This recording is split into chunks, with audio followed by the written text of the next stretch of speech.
गंगापूर धरणाच्या पाणलोट क्षेत्रामध्ये संततधार पाऊस सुरू आहे। गोदावरी नदी पात्रामध्ये परिसरामध्ये पूरसदृश्य परिस्थिती निर्माण झाली आहे। पुराचे मापदंड समजल्या जाणाऱ्या दुतोंड्या मारुतीच्या गुडघ्यापर्यंत पाणी आले आहे। गोदाकाठ परिसरामध्ये 12 सुरक्षा रक्षक आता तैनात ठेवण्यात आलेले आहेत। तर याचा आढावा घेतला आमचे प्रतिनिधी महेश महाले यांनी। पाहूया।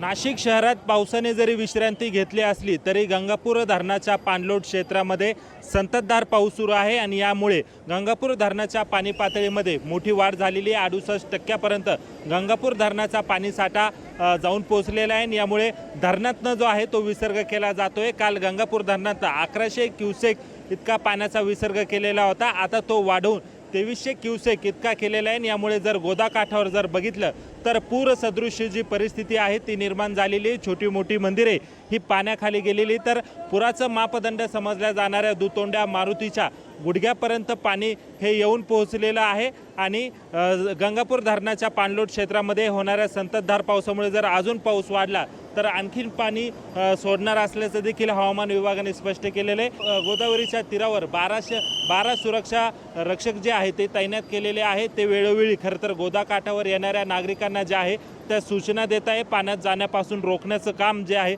त्या सुरक्षा रक्षकांकडून केलं जातंय। एकूणच या गोदाकाठावरची जी परिस्थिती आहे ती आणखीन वाढू शकते। पाण्याचा विसर्ग जर आणखीन वाढला तर गोदावरी नदीला मोठ्या प्रमाणात पूर येऊ शकतोय। त्याच्यामुळे नदीकाठच्या नागरिकांना सतर्क राहण्याचा जो इशारा जो आहे तो खरं तर प्रशासनाच्या वतीने दिला जातोय। महेश माले, लोकशाही मराठी, नाशिक।